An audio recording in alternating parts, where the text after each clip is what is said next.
Hello అందరికీ నమస్కారం. Welcome back SVM fashions and blogs. ఈరోజు వీడియోలో బ్లౌజ్ కటింగ్ బేసిక్ ఆది బ్లౌజ్తో పక్కా కొలతలతో ఎలా కట్ చేసుకోవాలో తెలియజేస్తున్నాను.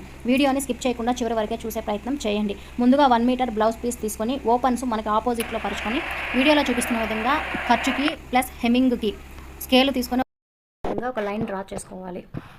తర్వాత ఆది బ్లౌజ్ తీసుకొని నడుము కొలత చూపిస్తున్న విధంగా నడుము కొలత డాట్ పెట్టుకోవాలి. తర్వాత మెడ ఎంత డౌన్ ఉన్నది అని చూసుకొని ఒక డాట్ పెట్టుకోవాలి.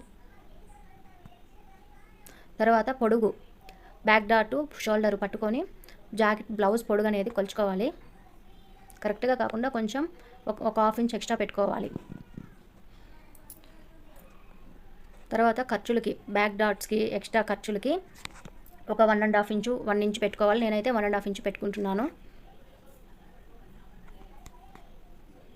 ఇప్పుడు స్క్వేర్ షేప్ బాక్స్ డ్రా చేసుకోవాలి.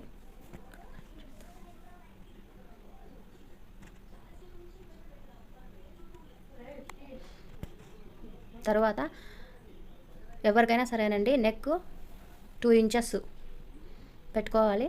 ఆది బ్లౌజ్ తీసుకొని షోల్డరు కొలుచుకోవాలి. నాకైతే 2.5 ఉన్నదండి. 2.5 షోల్డరు ఒక మార్క్ చేసుకొని ఆమ్ డౌన్ చంక ఎవరికైనా సరే అండి ఇదే కొలతండి. 6 ఇంచెస్ కొంచెం లావుగా ఉండే వాళ్ళకైతే 6 ఇంచెస్, కొంచెం సన్నగా ఉండే వాళ్ళకి ఒక 5 ఇంచెస్ పెట్టుకుంటే సరిపోతుంది. వీడియోలో చూపిస్తున్న విధంగా అలా డ్రా చేసుకొని లైన్ గీసుకోవాలి. ఆమ్ డౌన్ 1.5 ఇంచెస్ ఒక డాట్ పెట్టుకొని ఒక రౌండ్ షేప్ అనేది తీసుకోవాలి. తర్వాత నెక్ 2 ఇంచెస్ అండి. 2 తీసుకోవచ్చు, 2.5 తీసుకోవచ్చు, అది మీ ఇష్టము. నేను 2 తీసుకుంటున్నాను. ఒక లైన్ డ్రా చేసుకొని ఈ డాట్ని ఆ డాట్ని కలుపుతూ ఇంకో లైన్ డ్రా చేసుకోవాలి. మనం నెక్ అనేది ఎలాంటి నెక్ అయినా సరే స్క్వేర్ షేప్ అయినా రౌండ్ షేప్ అయినా నెక్ అయినా మనం సరే నెక్ అనేది అలా డ్రా చేసుకోవాలండి. నేనైతే రౌండ్ షేప్ నెక్ తీసుకున్నాను. తర్వాత కట్ చేసుకోవాలి.